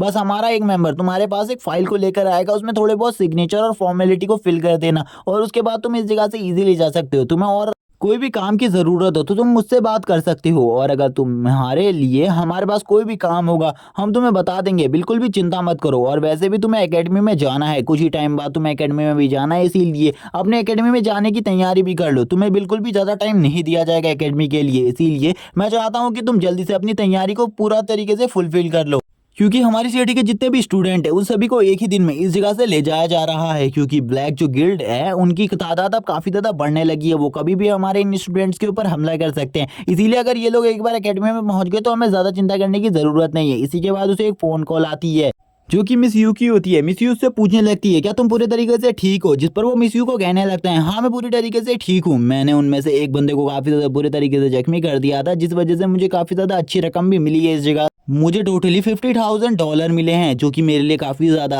रकम है, इसीलिए हमें ज़्यादा चिंता करने की ज़रूरत नहीं है। जिस पर अब मिस यू यहाँ पर उससे कहती है, तुम बिल्कुल भी चिंता मत करो, जल्दी यहाँ पर हम सभी लोग इस जगह से जाने वाले, उस दिन के लिए तुम भी तैयार हो जाओ। तुम्हारे पास 6 दिन का टाइम है, तुम्हारे पास जितना भी काम होगा उन 6 दिनों में कर लेना। उसके बाद तुम्हें एक भी दिन का मौका नहीं दिया जाएगा और तुम सभी के सभी दोस्तों को इस जगह से ले जाया जाएगा हमारी एकेडमी की तरफ। और वो मिस यू से बात करते हुए ब्लैक गिल्ड के बारे में काफ़ी सारी न्यू इन्फॉर्मेशन को भी जानता है, जो कि काफ़ी ज़्यादा अजीब होती है, जिन्हें सुनने के बाद वो भी हैरान हो जाता है। उसने ब्लैक गिल्ड के बारे में आज से पहले ऐसा कुछ भी नहीं सुना था, जो कि हमें बिल्कुल भी नहीं बताई जाती। लेकिन वो मिस यू से कहने लगता है, मैं अपनी पावर को और ज़्यादा बढ़ाना चाहता हूँ। मैं चाहता हूँ कि मैं आगे चलकर काफ़ी ज़्यादा स्ट्रांग बन जाऊँ, ताकि मैं अपने सभी दोस्तों और अपने लोगों की मदद कर सकूँ। मैं अब बहुत ज़्यादा स्ट्रॉन्ग बनना चाहता हूँ। इसी के बाद ही हमें एक जगह का सीन दिखाया जाता है, जिसमें एक अलग ही प्रोग्राम चल रहा होता है, जो कि किस टाइप का प्रोग्राम है इसके बारे में हमें ज़्यादा चीज़ें नहीं बताई जाती। बस ये एक प्लानिंग होती है, जो कि किसकी है ये भी हमें नहीं बताया जाता। लेकिन ये प्लानिंग एक सीक्रेट टाइम के लिए थी। जब ये प्लानिंग रिवील होगी तो इस वर्ल्ड में काफ़ी ज़्यादा चेंजेस आ जाएंगे। इसी के बाद ही हमें एक घर का सीन दिखाया जाता है, जिसमें हमें पता चलता है कि ये घर और किसी का नहीं बल्कि जू का है। जू के पेरेंट्स काफ़ी ज़्यादा खुश हो जाते हैं कि जू ने यहाँ पर जीन टेस्ट को पास कर लिया है, और जल्दी ही जो जू है वो एकेडमी में जाने वाला है। जिस पर जू कहता है कि आखिरकार मेरे जो पेरेंट्स है वो इतने ज़्यादा सीरियस क्यों हो जाते हैं किसी भी चीज़ को लेकर के, मैं तो इस जगह से जाने वाला हूँ। जू दबा दबा इस जगह पर खाना खाने लगता है, जिस जगह पर जो जू के पेरेंट्स होते हैं वो इन सब चीज़ों को लेकर काफ़ी ज़्यादा खुश होते हैं और कहने लगते हैं, अब तो जू हमारी एक यूनिवर्सिटी में जाने वाला है, इसीलिए हमें ये सारी की सारी बातें अपने रिश्तेदारों को बतानी चाहिए। और जो यहाँ पर सोच रहा होता है, उसने अभी अभी अपनी एक और लेग पॉइंट को अनलॉक किया है, जिसमें उसे काफ़ी ज़्यादा एनर्जी की रिक्वायरमेंट, और इन सब चीज़ों को करने में उसे काफ़ी ज़्यादा तकलीफ का सामना करना पड़ रहा है। लेकिन अब ये एक प्रॉब्लम है, जो उसका लेग पॉइंट है, जो उसने लेग में एक जीन पॉइंट को अवेक किया है, उस जगह पर उसे कोई भी अलग तरीके का फीलिंग नहीं आ रही, बल्कि जो उसने हाथ पर फील किया है वो काफ़ी ज़्यादा अलग है। इन सब चीज़ों से उसे कोई भी चीज़ समझ में नहीं आ रही होती, जबकि जो उसकी मदर होती है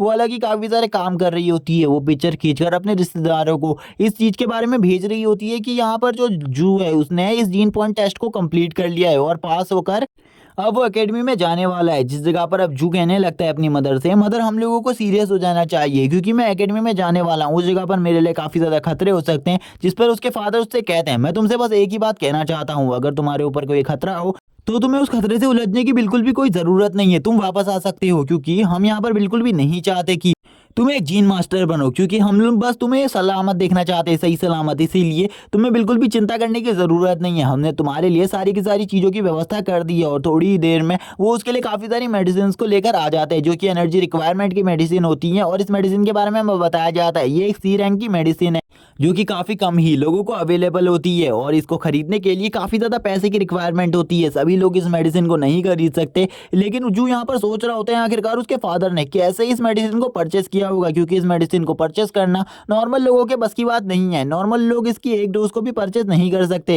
इसी के बाद ही जो जू की मदर होती है वो जू से कहने लगती है, मैं तुमसे एक चीज़ कहना चाहती हूँ, अगर तुम्हें किसी भी चीज़ की ज़रूरत हो तुम्हारे कॉलेज में, तो तुम हमें कॉल कर इसके बारे में बता सकते हो। तुम्हें जितने भी पैसे की ज़रूरत होगी हम उसकी सारी की सारी रिक्वायरमेंट्स को कंप्लीट करने की पूरी कोशिश करेंगे। क्योंकि जू को पता था वो एक मिडिल क्लास फैमिली से बिलोंग करता है, इसीलिए उसके मदर फादर ने इस पिल को खरीदने के लिए पता नहीं किस चीज़ को बेच दिया होगा। अब वो यहाँ पर इन्हीं सब चीज़ों को सोचकर हैरान होता है क्योंकि वो इस बिल्डिंग के एक छोटे से फ्लैट में रहता था। तभी वो कहने लगता है मुझे वापस से अपनी बॉडी के अंदर जाना होगा, यानी कि वो वापस से अपनी स्पिरिचुअल फॉर्म के अंदर आ जाता है, जिस जगह पर आकर वो अपनी स्पिरिचुअल फॉर्म को चेक करने लगता है। और इस टाइम पर जो उसकी बॉडी होती है वो काफ़ी ज़्यादा शेक कर रही होती है। वो कहता है कि मेरी बॉडी बिल्कुल भी स्टेबल नहीं है, मुझे अपनी बॉडी को सबसे पहले स्टेबल करने की ज़रूरत है। ये जो बॉडी अनस्टेबल है, इसकी पूरी की पूरी रिक्वायरमेंट को कंप्लीट करने के लिए एनर्जी की मुझे अपनी बॉडी को सबसे पहले स्टेबल करना होगा। इसी के बाद वापस से हमें उसके स्टार पॉइंट्स को दिखाया जाता है, जिसमें अब उसने अपने पैरों में 2 जीन पॉइंट्स को अवेक कर लिया था। जिसके बाद वो काफ़ी ज़्यादा हैरान होता है और कहता है मैंने अब 2 जीन पॉइंट को अवेक कर लिया है, जिस वजह से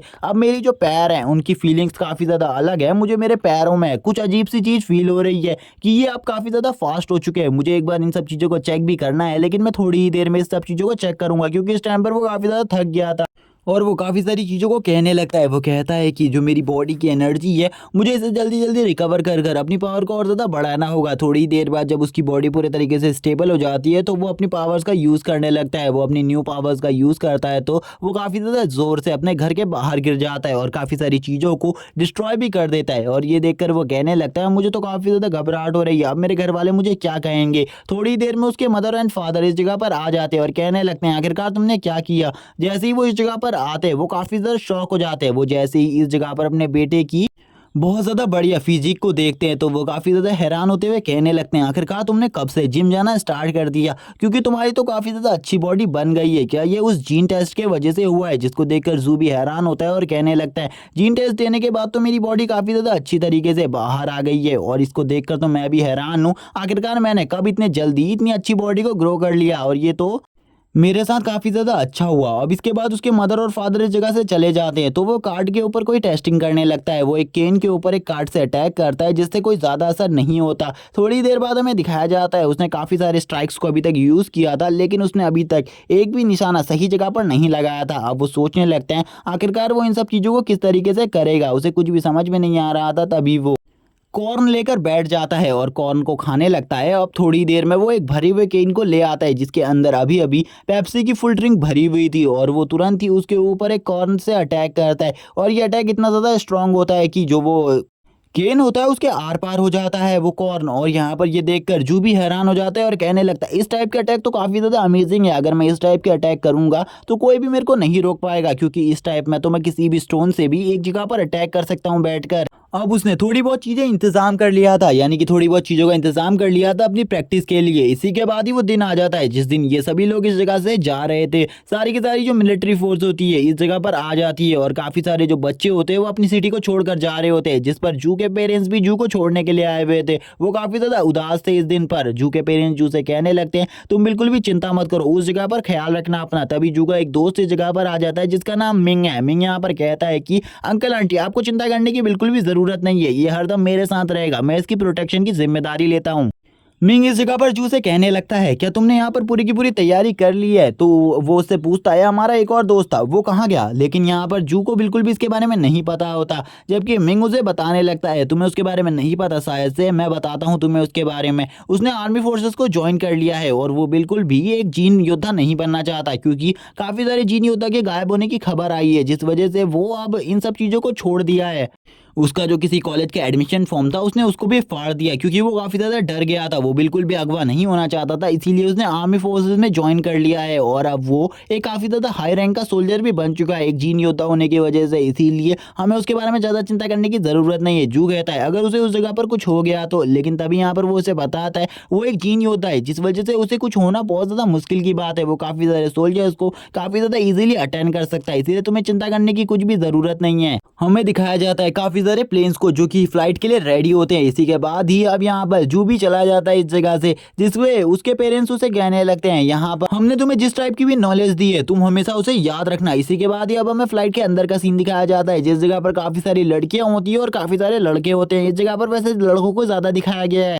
और ये प्लेन नंबर 3 होता है जिसके अंदर सभी के सभी जीनियस होते हैं। सिटी के जितने भी जीनियस, जिन सभी का जीन रैंक 10 से ऊपर है, उन सभी को इस जगह पर रखा गया है, जिनमें काफी सारे लोग होते हैं। जिस पर यहाँ पर हमें मिंग को दिखाया जाता है। मिंग कहने लगता है मैंने सारे के सारे सामान को अच्छे तरीके से रख दिया है। तभी यहाँ पर जो एक बंदा होता है वो इनके एक दोस्त के बारे में काफी ज्यादा गलत सलत बातें बोलने लगता है और कहता है कि वो मोटा इस जगह पर नहीं आएगा क्योंकि वो तो एक काफी ज्यादा बेकार कचड़े उठाने वाली जॉब करने लगा है। मुझे बिल्कुल भी नहीं लगा था वो इतना ज्यादा डर जाएगा ब्लैक गिल्ड वालों से, जिसे यहाँ पर जू भी सुन लेता है और मिंग भी यहाँ पर सुन लेता है। लेकिन मिंग उनसे पंगा बिल्कुल भी नहीं लेना चाहता था। लेकिन जू बिल्कुल भी शांत नहीं रहता और तुरंत ही उस बंदे के पास पहुंच जाता है और उससे कहने लगता है अगर यहाँ पर तुमने मेरे दोस्त के बारे में दोबारा से बकवास करने की कोशिश करी, मैं यहाँ पर तुम्हें बिल्कुल भी नहीं देखूंगा और तुम्हें मार डालूंगा। इसीलिए मेरे दोस्त के बारे में बिल्कुल भी बकवास मत करना। जिस पर वो बंदा वापस से उसके बारे में उल्टी सुल्टी चीजें बोलने लगता है और कहता है मैंने यहाँ पर कुछ भी गलत नहीं बोला। वो काफी ज्यादा डरपोक है, क्योंकि अगर वो डरपोक नहीं होता तो वो अभी हमारे साथ एकेडमी की तरफ आ रहा होता। वो बहुत ज्यादा डरता है। जिस पर अब इन दोनों की बहस हो जाती है और ये दोनों ही अब इस जगह पर फाइट करने वाले होते हैं, क्योंकि दूसरा बंदा उसे फाइट का चैलेंज दे देता है। लेकिन तभी इस जगह पर जो ये वाली शिप होती है इसका एक मास्टर आ जाता है और इन दोनों से कहने लगता है क्या तुम लोगों को यहाँ पर झगड़ने के लिए परमिशन दी गई है? तुम लोग शांति से अपनी सीट पर बैठ जाओ, क्योंकि ये वाली जो शिप है इसके अंदर इसका मेन इंचार्ज मैं हूँ और इसमें मेरे अलावा कोई और भी हायर ऑफिसर नहीं है। इसीलिए अगर तुमने लड़ने की कोशिश करी तो मैं इस शिप से तुम्हें बाहर निकाल दूंगा। जिस पर अब जू शांत हो जाता है, क्योंकि उसे इस शिप सेफली उसकी एकेडमी ले जाया जा रहा था। लेकिन जो दूसरा लड़का होता है वो बिल्कुल भी शांत नहीं रह रहा होता, वो उल्टी सुल्टी चीजें बोल रहा होता है। जिस पर वो बंदा कहता है अगर तुम शांत नहीं हुए तो तुम्हें इस प्लेन से बाहर फेंक दिया जाएगा। क्या तुम मरना चाहते हो? क्योंकि आगे सामने ब्लैक गिल्ड का इलाका भी हो सकता है। जिस पर वो अपने बाकी सभी ऑफिसर्स को इस जगह पर नजर रखने को कहता है, क्योंकि इस जगह पर कोई भी हायर रैंक का सोल्जर नहीं था उसके अलावा। इसीलिए वो उसने पूरी कमांड ली हुई थी इस जगह की। और वो सभी से कहता है थोड़ी देर बाद एक चेक पोस्ट आएगी, उस जगह पर हम सभी खाने पीने के लिए रुकेंगे, इसीलिए तुम्हें चिंता करने की जरूरत नहीं है। मिंग तभी बताता है जो उस बंदे के साइड में बैठा हुआ एक बंदा है वो वही बंदा है जो कि सबसे ज्यादा जीनियस है हमारी सिटी में, क्योंकि इस बंदे ने टोटली 16 जीन पॉइंट्स को अवेक किया है। इसीलिए ये बहुत बड़ा जीनियस है। जिसके बाद हमें जू को दिखाया जाता है जो कि झाओ की बात को याद करते हुए कहने लगता है झाओ ने भी मुझे इसी बात को कहा था कि उनकी सिटी में एक बहुत ज्यादा जीनियस बंदा है जो कि 16 जीन पॉइंट्स को अवेक किया है, क्योंकि ये काफी ज्यादा बड़ी बात नहीं है। इसी के बाद ही हमें दिखाया जाता है एक बंदी को जो कि इस जगह पर बैठी हुई थी और ये काफी ज्यादा खूबसूरत भी होती है और ये किताबों को रीड करने के साथ साथ मैजिक में काफी ज्यादा परफेक्शन भी होता है इसके पास। तभी हम देखते हैं जो झाओ होता है वो एक लड़की को इसी तरफ आता हुआ देख रहा होता है और कहने लगता है ये लड़की तो सही में काफी ज्यादा खूबसूरत है। और वो और कोई नहीं बल्कि मिस यू होती है। जैसे ही मिस यू इस जगह पर आती है वो बंदा भी मिस यू को ग्रीट करने लगता है, क्योंकि मिस यू का होता है उससे काफी ज्यादा बड़ा होता है। जितने भी लड़के इस जगह पर होते हैं वो सभी के सभी मिस यू को ही देख रहे होते हैं। मिस यू सभी से कहती है तुम सभी स्टूडेंट हो हमारी एकेडमी के, इसीलिए तुम लोगों को सेफ तरीके से उस जगह पर ले जाने की जिम्मेदारी हमारी है। थोड़ी देर में जितनी भी फ्लाइट्स होती है वो उड़ जाती है और सभी के सभी अब एक ही जगह से निकलने लगती हैं, जिसमें हमें दिखाया जाता है जो जनरल होते हैं वो भी इनकी सेफ्टी के लिए आए हुए थे, क्योंकि वो इस सिटी के सबसे ज्यादा पावरफुल जीन मास्टर थे। इसीलिए उन्हें भी इस जगह पर लाया गया था। वो सारे के सारे स्ट्रक्चर्स को नोटिस करते हुए एक ही दिशा में चल रहे होते। वो अपने सभी ऑफिसर से कहते हैं हमें ध्यान से चलना होगा, ब्लैक गिल्ड वालों को कभी भी हमारे ऊपर हमला हो सकता है। लेकिन तभी एक बंदा जनरल को बताता है अभी तक हमारी चेक पोस्ट नहीं आई हुई है, इसीलिए वहां तक तो हमारे ऊपर कोई भी हमला नहीं कर सकता, वहां तक हम सेफ हैं। और अभी तक उन्हें हमारे बारे में नहीं पता चला होगा, क्योंकि हमने सारे के सारे ट्रैकिंग डिवाइस को इस एरोप्लेन के अंदर से हटा दिया है। इसीलिए उन्हें हमारे लिए ट्रैक करना काफी ज्यादा मुश्किल की बात है। जो यहाँ पर सोच रहा होता है वो लोग तो हमें काफी ज्यादा इजीली पकड़ लेंगे। अगर ब्लैक गिल्ड वालों को इसके बारे में पता चल गया वो हमें बहुत ज्यादा इजीली इस जंगल में ट्रैप कर बहुत ज्यादा इजीली हमारी हंटिंग को कर सकते हैं। और मुझे तो बिल्कुल भी समझ में नहीं आ रहा हमें क्या करना चाहिए। तभी हमें एक बंदे को दिखाया जाता है जो कि वही ऑफिसर होता है। वो इन सभी से कहने लगता है थोड़ी देर बाद हमारी जो ये गाड़ी है वो एक जगह पर रुकने वाली है, इसीलिए तुम सभी से मैं कह रहा हूँ तुम सभी के पास टोटली 20 मिनट्स का टाइम होगा सब कुछ करने का। इसीलिए उन 20 मिनट्स में सब कुछ कर वापस आ जाना, वरना मैं उसके बाद तुम्हें बिल्कुल भी टाइम नहीं दूंगा। हमारी फ्लाइट वापस से टेक ऑफ हो जाएगी और इस जगह से निकल जाएगी और हम में से किसी का भी इंतजार नहीं करेंगे। हमें जू को दिखाया जाता है जो कि मिंग के साथ होता है और ये दोनों ही अब आगे की तरफ बढ़ रहे होते हैं। तभी जो मिंग होता है वो कहने लगता है मुझे खाने की ज़रूरत है, लेकिन जू यहाँ पर बोल रहा होता है इस जगह पर काफ़ी सारे पावरफुल ऑफिसर्स हैं, मुझे ऐसा लगता है कि मुझे सबसे पहले वॉशरूम की तरफ जाना चाहिए। और अब ये सभी लोग वॉशरूम की तरफ चले जाते हैं। जू कहने लगता है वॉशरूम में तो काफ़ी सारे लोग आए हुए हैं, मैंने बिल्कुल भी नहीं सोचा था उस एयरक्राफ्ट में वॉशरूम की सर्विस भी नहीं होगी, क्योंकि इस जगह पर इतने सारे लोग आए हुए थे कि मुझे भी यहाँ पर काफ़ी सारे लोगों के बाद आना पड़ा। जिस जगह पर अब वो देख रहा होता है काफ़ी सारे लोग इस जगह पर मौजूद होते हैं, लेकिन उसी टाइम पर जो उनके एयरक्राफ्ट का ऑफिसर होता है वो भी इसी जगह पर होता है और वो उसको देखकर हैरान हो जाता है क्योंकि जो उसका रूम होता है उसमें से काफ़ी ज़्यादा खांसी आ रही होती हैं। वो तभी अब अपनी पावर का यूज़ करने लगता है जो कि उसने उस सिटी में करी थी, यानी कि उसी टाइप की साइकिक पावर जिसमें वो किसी भी जगह का एक्सरे विजन को देख सकता है। वो देखता है कि जो अंदर ऑफिसर है वो किसी चीज़ को खा रहा है या फिर कोई चीज़ अपने मुंह में रख रहा है, जो कि अजीब है काफ़ी ज़्यादा। लेकिन वो ऑफिसर तुरंत ही उन सब चीज़ों को करने के बाद बाहर आ जाता है और अब बाहर की तरफ आगे बढ़ने लगता है, जिसमें अब उसे काफ़ी ज़्यादा तकलीफ हो रही होती है और वो उन दोनों चीज़ों को सेट करने की कोशिश कर रहा था, जिसको जो भी अच्छे तरीके से नोटिस कर लेता है। तभी वो दो ऑफिसर्स के पास आता है और बताता है कि जो हमारी प्लेन का ऑफिसर है उसने अपने दांतों में कुछ लगा लिया है, जो कि काफ़ी ज़्यादा अजीब है। मुझे ऐसा लगता है कि उसने किसी टाइप का ट्रैकिंग डिवाइस को लगाया है। लेकिन तभी वो दोनों ऑफिसर्स हंसने लगते हैं और कहते हैं तुम यहाँ पर हमारे सामने मजाक करना बंद करो, ऐसा कुछ भी नहीं हो सकता, तुम यहाँ पर इतनी ज़्यादा बकवास मत करो और इस जगह से चले जाओ, क्योंकि मुझे ऐसा लगता है कि जो तुम्हारी फ्लाइट है वो इस जगह से जाने वाली है। अगर तुम उस जगह पर नहीं पहुंचे तो तुम्हारे लिए काफ़ी ज़्यादा प्रॉब्लम हो सकती है।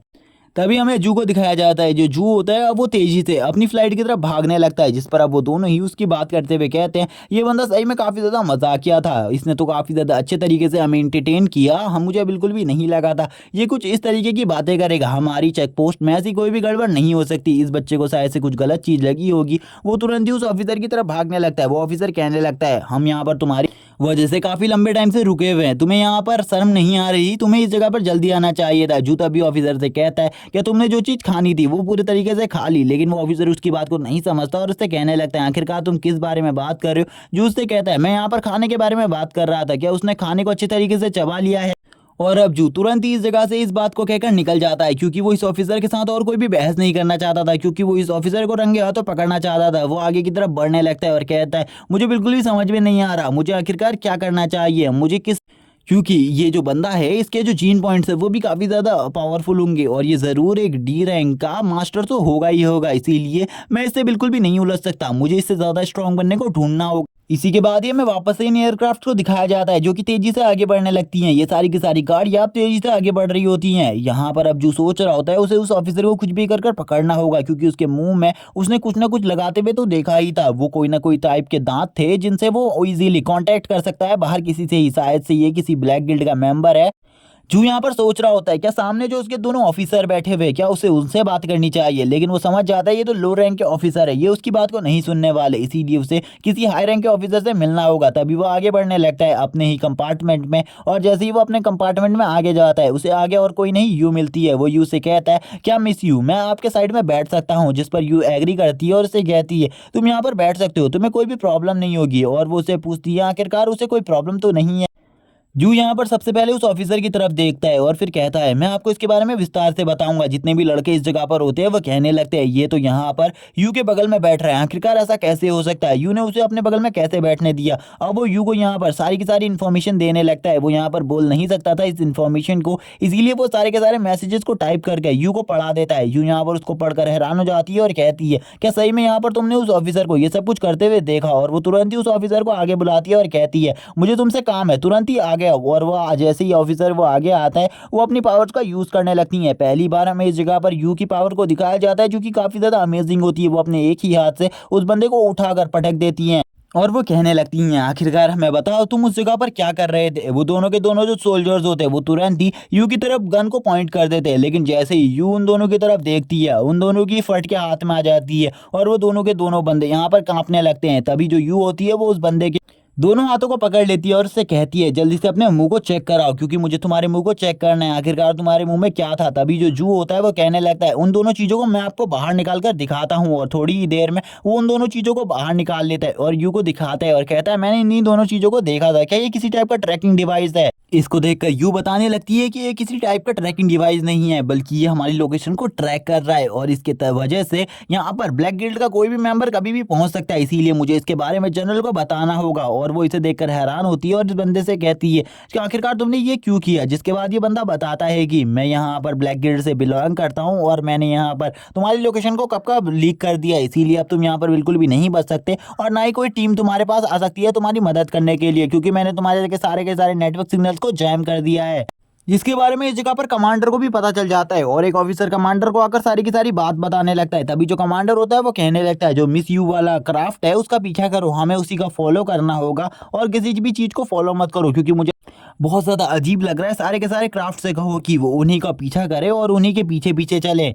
अब मुझे बिल्कुल भी समझ में नहीं आ रहा कि हम इन बच्चों की जान बचा भी पाएंगे या फिर नहीं। लेकिन तभी एक बंदा कहता है मास्टर हमें यहाँ पर काफ़ी सारी चीज़ें दिख रही हैं, मुझे ऐसा लगता है कि हमारे ऊपर जल्दी हमला होने वाला है, इसीलिए हमें फुल स्पीड में और ज़्यादा तेज़ी से आगे बढ़ना होगा। और वो अपने बाकी के सारे साथियों को बुलाने लगता है ताकि वो सभी के सभी मिलकर इस जगह पर इंजन को अच्छे तरीके से एक्टिवेट रख सके। और इसी के बाद जो यू होती है वो यहाँ पर उस बंदे को अपनी पावर से हवा में उड़ा देती है और कहने लगती है तुमने यहाँ पर जो गलती करी है उसकी सजा तो तुम्हें ज़रूर मिलेगी। लेकिन तभी उसे एक कॉल आती है जिसमें उसे बताया जाता है कि उसे इस बंदे के साथ कुछ भी नहीं करना है, इसके ऊपर जितने भी एक्शन लेने हैं वो सारे के सारे कमांडर लेंगे। इसी के बाद हमें दिखाया जाता है जितनी भी ये गाड़ियाँ होती हैं ये सारी की सारी अब इस जगह पर बहुत ज़्यादा बुरे तरीके से फंस जाती है। ये लोग अब अपनी डिस्टेंस को और ज़्यादा तेज़ी से आगे बढ़कर कवर करने लगते हैं। इनका अभी भी रास्ता 1 घंटे का बचा होता है। जिसके बाद कमांडर कहने लगते हैं फुल स्पीड में तेज़ी से आगे बढ़ो, हम इनमें से कुछ ना कुछ को तो बचा ही लेंगे। लेकिन अब ये नामुमकिन सा लग रहा था क्योंकि इनकी तरफ काफ़ी सारे लोग आने लगते हैं जो कि हवा में उड़ रहे होते हैं।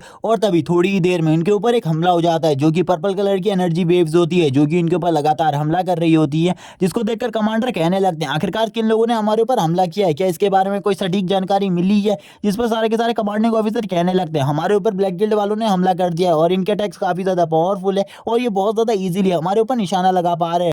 जिस पर अब कमांडर और बाकी सभी का जो सिग्नल होता है वो काफ़ी ज़्यादा ब्लर हो जाता है और यहाँ पर इन लोगों को कुछ भी नहीं पता चलता। इनके ऊपर काफ़ी सारे वार्निंग साइंस आने लगते हैं। जो यू होती है वो कहने लगती है अपने साथियों से जल्दी हमें बाहर निकलना होगा क्योंकि अंदर हमारी जान खतरे में है, कभी भी हमारे ऊपर हमला हो सकता है और इस गाड़ी को ब्लास्ट किया जा सकता है। जिस पर जू भी कहने लगता है मुझे बिल्कुल भी समझ में नहीं आ रहा इन ब्लैक गिल्ड वालों को हम लोगों से चाहिए क्या, जो कि ये हमारा पीछा लगातार कर रहे हैं। लेकिन जू को इसके बारे में कुछ भी नहीं पता होता कि वो उन लोगों को भी अपना सोल्जर बनाना चाहते हैं ताकि उनके सोल्जर की संख्या और ज़्यादा बढ़ सके। हमें दिखाते हैं ये सभी लोग अब बाहर आ चुके होते हैं। बाहर आकर ये सभी लोग उनके हमलों से बचने की कोशिश कर रहे थे। जो कमांडर होते हैं वो इस जगह पर कहने लगते हैं हम लोगों को भी उनके ऊपर हमले करने चाहिए। इसीलिए वो अपने सारे के सारे जितने भी इस जगह पर ऑफिसर होते हैं वो उन सभी से कहते हैं लगातार उनके ऊपर हमला करो, उन लोगों को हमला करने का बिल्कुल भी चांस मत दो। लेकिन इनके ऊपर जो हमले हो रहे थे वो उनके हमले से काफ़ी ज़्यादा स्ट्रांग होते हैं। इन लोगों के हमले बहुत ज़्यादा ईजिली डिस्ट्रॉय हो जा रहे थे। इनकी जितने भी रॉकेट और मिसाइल थी उनको भी वो बहुत ज़्यादा ईजिली नष्ट कर देते हैं। और इसी के बाद ही जो वो बंदे होते हैं वो हवा से नीचे उतरने लगते हैं एक ग्लाइडर के साथ और उनके पास काफ़ी ज़्यादा हाईटेक वेपन्स होते हैं।